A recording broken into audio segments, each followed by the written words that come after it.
Alright, so in today's video we are going to bring back to life blue TSX with an aftermarket radiator, which is a little bit thicker than the OEM, so that's pretty nice. Right now it is upside down. Not sure how well this petcock is, but you know, I can always swap it out for the white one, but it seems pretty decent. I do have to change the sensor. Okay, so I can't really explain and do this with one hand when I was taking it out. So basically everything comes out from the bottom. So this hose is oil, so you might want to raise it as soon as you take it off.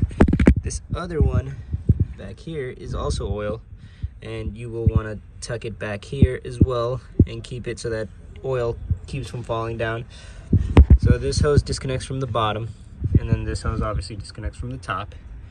I did remove the fans, which are only 210s on the top, and unclipped them, and then tucked away the clips over here, the wires, and to undo them from the thing itself, it has this extra little like unclip thing. So it basically clips onto the metal, and then you want it to unclip from the metal from right here. Not take it off from right here, but you could also do that. Okay, so then the parts that we want to swap over are going to obviously be this piece, which gives it a little bit of an L shape from this thing. And we also want to take off the sensor, which comes in as a little plug right here. And these we also want to turn a little bit, but other than that, actually I think they're at a good angle, so never mind. Other than that, I think the rest should be self-explanatory. So we're looking at this guy and this guy taking him off. The fan screws right here. This thing is really oxidized, wow. And then this is the new one. So, you know, a little bit of a difference, but you know, same thing. So yeah, I'm gonna get some pliers to get those off. Alright, so I'm trying to finish this video, and for the life of me I could not find this little retaining clip, so I found it, and now you can continue. So yeah, all of this swaps over. These are already in alignment to where they need to go, so you don't need to move them, which is nice. And then we got the fans. This one I left on the left side. It's gonna go back. I guess it's not gonna go on this side. I guess it's gonna go on this side. I guess somehow I still managed to mix them up, but luckily they have only one way to go.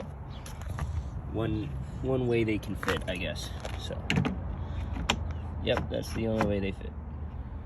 The other way they don't fit. And now I'm missing 2 screws. So you're gonna get 1 screw, and you're gonna get 1 screw, and we're good to go. Okay, so obviously everything is drained. I put the oil up, it ended up falling down. No oil fell. I put a bolt in this one so that the oil would not fall because it would not stop dripping. So yeah, I think everything, what's left to do is just to tighten up that, throw it in there, and then get the reservoir, and then fill it up with coolant. And we'll see if it overheats again.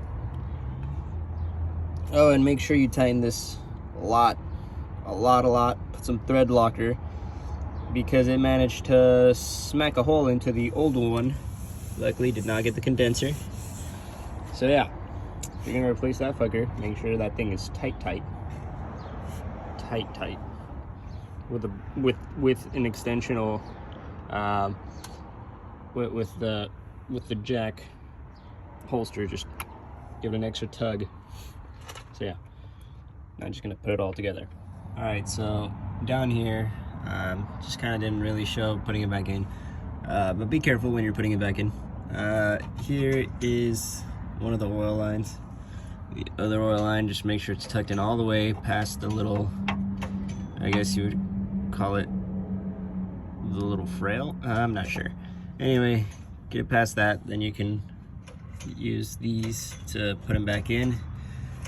And then this is obviously not all the way snug in yet. It's kind of complaining that it doesn't want to go in, but get it all the way in, and then you can let go of the pressure to release the clamp so that it clamps down on it. And then we'll go to the top and clamp the last one, and then we'll just double triple check everything is tight before adding coolant, and then that will be it. So yeah. Oh, and this guy, make sure that this guy, when you do the whatchamacallit, the motor mount is also in there, because if you're not, it's gonna ruin your day as well. So yeah. All right, so obviously this thing's been sitting for a while, but like I said before, that was the only thing that was wrong with the car at the time, but it was just giving me a headache. Yes, I know a radiator is only $100, but that one has more potential, I guess you can say. This guy has definitely lived a lot longer than that guy. This guy was not as well taken care of as that guy, so that's where I'm leaving that at. So she's alive. Always use blue coolant. Whoever tells you that the color of the fucking coolant doesn't matter, it does fucking matter, because when I said it didn't matter, it blew up the radiator. So it matters, okay? The color of the coolant matters. If you're gonna put a certain color, use just that color. Do not use a different color. So what I'm saying is, don't mix colors. If you're going to, that looks really sick in the camera. If you're gonna use a different coolant, make sure you flush everything out. Make sure all of the coolant inside of the heater core, so turn on your heater, make sure all the coolant in the heater core and your water pump is out. So before you mix colors, you do not mix the colors. You do not add water to already concentrated coolant. So yeah, so what I recommend, especially for all Acura, the majority of Toyota, but this is Honda, Nissan, and it even says it on the bottle. Honda, Nissan, Hyundai, and Subaru right here. Toyota, I believe, was a red color. The Nissan over there is going to take the red color. The Ford over there is going to take a green. The Chevy over there is going to take a green. So yeah, it's just basically whatever it says on the bottle, use it. Don't be mixing up colors. I don't trust the universal coolants. And it's just better for the car. So yeah. Now that it has a new radiator, it's perfectly fine.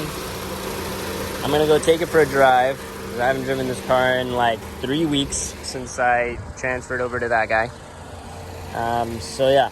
So since it left me on the side of the road, it basically just sat. And I mean, it's just a pretty solid car. I love the blue. I love the fact that the Euro R is this blue color. This exact same blue color. That makes it just a little bit more special. So I'm gonna be posting it up for sale. Obviously it's all stock again, aside from the little shit that I did. And even that is a little, messed up.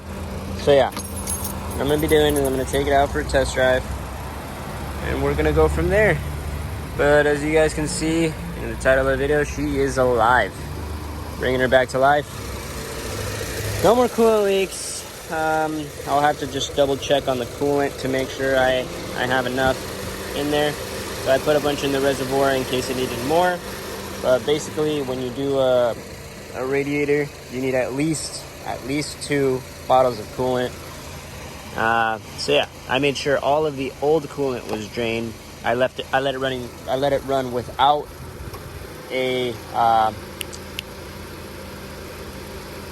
without coolant in the radiator. The hoses were off, and then I turned on the heater, made sure all the water fell out from the bottom, and yeah, only let it run for a little bit, because if it does heat, it will overheat.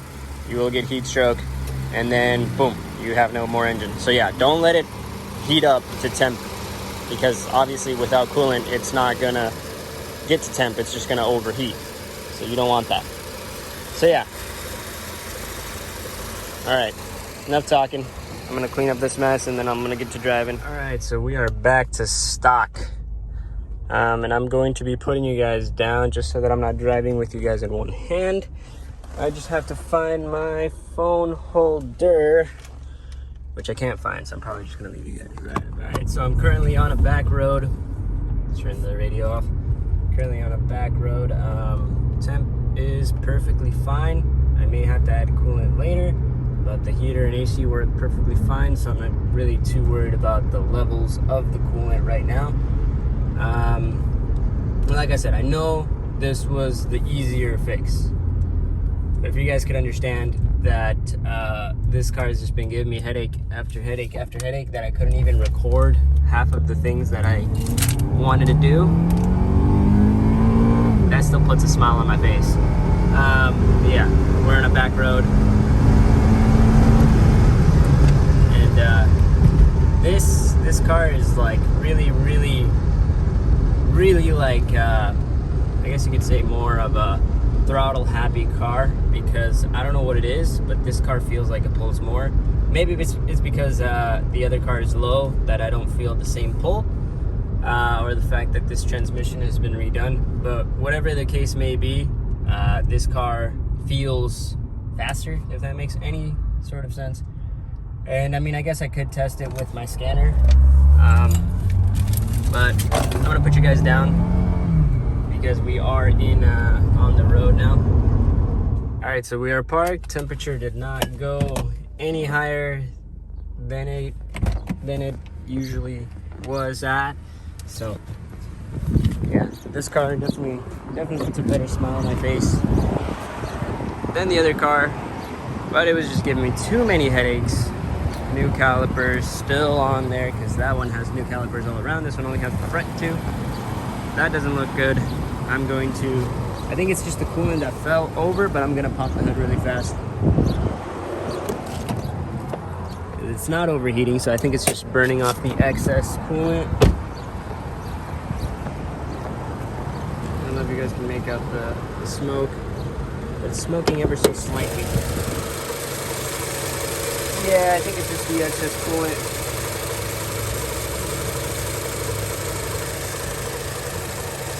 Yeah, just the excess coolant that fell on the top. It's just burning off right now. But aside from that, this thing looks good. I am going to give it a wash, and then I am going to, fortunately, put it up for sale. So whoever wants this car, engine was redone at 100K, and then fully rebuilt at 200. And then the transmission was also rebuilt at 210,000 miles. So you guys can do what you want with that. There is a Carfax on this thing. You can look up the exact thingies. I can put up the VIN or whatever. But yeah, I'm just gonna give it a bath. I'm gonna give actually that guy a bath too, and then that little Nissan over there a bath as well. So yeah, that's what I'm gonna be doing, and that's gonna be it for the video, guys. Blue Boy is alive, and you know, he's looking pretty sad with all of his stock wheels and such, and stock lights. And now that I'm looking at it, that light doesn't work. So, you know, it is what it is. This thing was nice, and unfortunately, I don't have the bottom reflectors. I was gonna put the ones that match the ones with the turn signal that I had put on before, but I couldn't find them. But yeah, that's it for the video, guys. Hope you guys enjoyed to see this guy again. I sure did. But you know, it's time to let it go, and it is what it is.